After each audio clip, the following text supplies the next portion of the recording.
अस्सलाम वालेकुम दोस्तों, आप देखें लाहौर स्पोर्ट्स और मैं हूं आपका मेज़बान चौधरी अशरफ। बांग्लादेश के खिलाफ 3 T20 मैचेस की सीरीज जो ढाका मीरपुर में खेली जाएगी उसके लिए कौमी स्क्वाड का ऐलान कर दिया गया है। 15 रुकनी स्क्वाड में ना तो बाबर आजम है, ना मोहम्मद रिजवान है और ना ही शहनशाह अफरीदी हैं।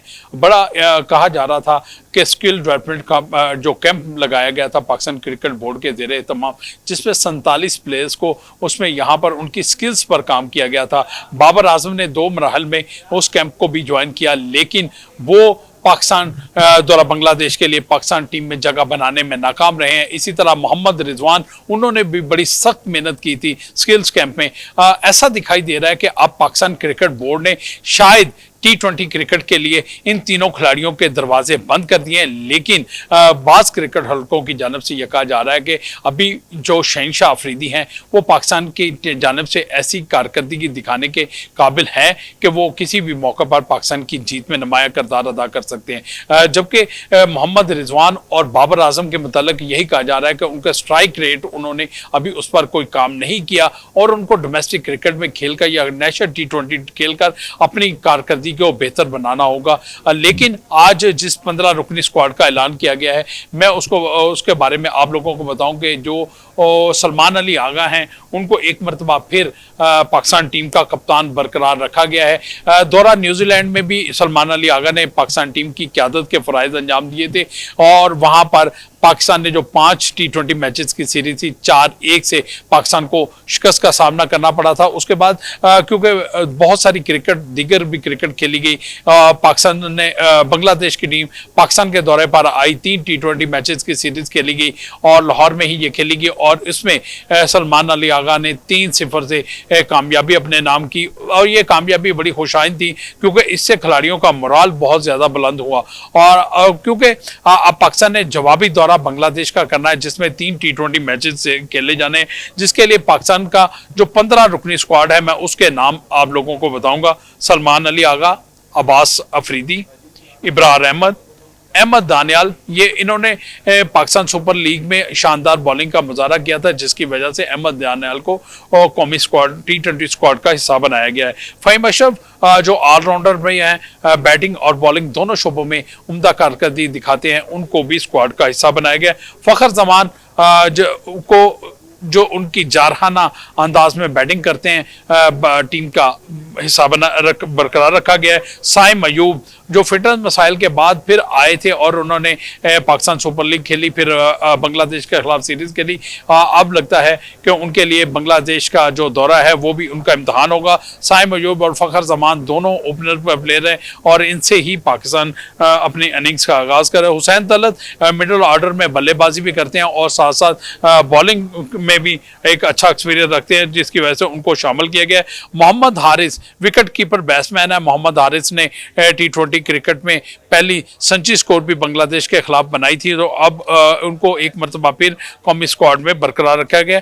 साहबजादा फरहान जिन्होंने पाकिस्तान सुपर लीग में सबसे ज़्यादा रन्स करने का भी एजाज़ हासिल किया और विकेट कीपर बैट्समैन है, उनको भी कौमी स्क्वाड का हिस्सा बनाया गया। हसन नवाज जिन्होंने कोयटा ग्लैडिएटर्स की नुमाइंदगी की थी और शानदार कारकर्दगी दिखाई थी और उनकी इसी शानदार कारकर्दगी बिना पर अब उनको भी शामिल किया गया है, कौमी स्क्वाड में बरकरार रखा गया है। खुशदिल शाह, सलमान मिर्ज़ा भी जो लाहौर कलंदर्स जो पाकिस्तान सुपर लीग के 10वें एडिशन की चैंपियन बनी थी उसमें उन्होंने शानदार कारकर्दगी बॉलिंग के शोबे में दिखाई थी, इसलिए उनको एक मरतबा फिर बॉलिंग के शोबे में कौमी स्क्वाड में शामिल किया गया है। सुफियान मुकीम के मुतालिक कहा जा रहा है कि ये पाकिस्तान का मुस्तकबिल है स्पिन बॉलिंग में और ऐसे खिलाड़ी को मजीद मौके भी देने चाहिए, लेकिन हैरानकुन तौर पर जब बांग्लादेश की टीम पाकिस्तान के दौरे पर आई थी तो सुफियान मुकीम को मौका नहीं दिया गया था।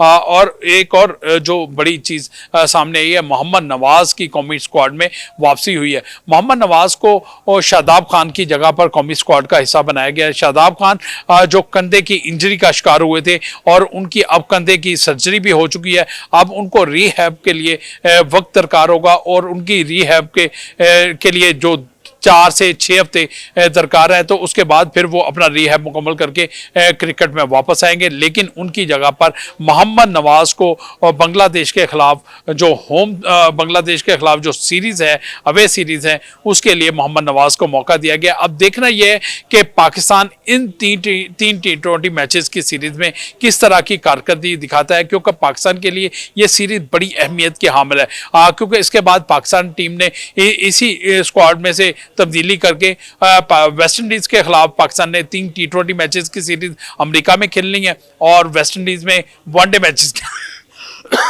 खेलने हैं। और आज ये भी बात है कि आज टीम का ऐलान जो है पाकिस्तान क्रिकेट बोर्ड के chief operating officer Sumair Ahmed Syed ने किया, और उनके साथ डायरेक्टर मीडिया आमिर मीर वो भी मौजूद थे। और उनके जब शाहीन अफरीदी के मुतल्लिक और बाबर आजम के मुतल्लिक सवाल किया गया, तो उनका ये कहना था कि शाहीन अफरीदी और बाबर जो है ये T20 स्क्वाड का हिस्सा नहीं है, अब भी नहीं है, और जब मुस्तकबिल में वनडे सीरीज होगी तो फिर आप देखेंगे कि इस स्क्वाड में कुछ तब्दीलियाँ होंगी, उसमें उनको मौका दिया जा सकता है। तो ये ऐसे दिखाई देता है कि जो शहनशाह अफरीदी हैं, बाबर आजम है, मोहम्मद रिजवान है, इनके अभी क्रिकेट के दरवाजे बंद नहीं हुए, इन पर अभी T20 क्रिकेट के आरसी दरवाजे बंद हैं, लेकिन इनको परफॉर्म कर टीम में जगह बनानी होगी। यंगस्टर को ज़्यादा मौका देने का एक मकसद ये भी है कि 2026 में जो T20 वर्ल्ड कप खेला जाना है उसके लिए कौमी स्क्वाड में जो प्लेयर्स पूल है उसको बढ़ाया जाए और ज़्यादातर यंगस्टर खिलाड़ियों को मौका दिया जाए जो ना सिर्फ डोमेस्टिक में परफॉर्म कर रहे हैं बल्कि इंटरनेशनल क्रिकेट में भी कुछ ना कुछ पाकिस्तान के लिए कर रहे हैं। तो अब देखना यह है कि ये जो पाकिस्तान सिलेक्शन कमेटी ने 15 रुकनी स्क्वाड फाइनल किया है, तो ये आने वाले दिनों में किस तरह की कारकर्दगी दिखाते हैं। बांग्लादेश दौरा इनका इम्तहान होगा। अब्बास अफरीदी हैं, फ़हीम अशरफ हैं, इब्रार अहमद हैं, सुफियान मुकीम हैं, ये बॉलिंग के शोबे में इन लोगों पर बहुत सारा इन्हिसार होगा कि ये लोग अच्छी बॉलिंग करें और अच्छी कारकर्दगी दिखाएं ताकि पाकिस्तान के लिए जो कामयाबियां हैं वो समेट सकें। यही था मेरा आज का प्रोग्राम। उम्मीद है आप लोगों को पसंद आया होगा।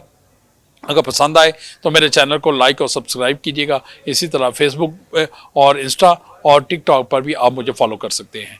अगली वीडियो तक आप लोगों से इजाज़त चाहूँगा। अल्लाह हाफिज़।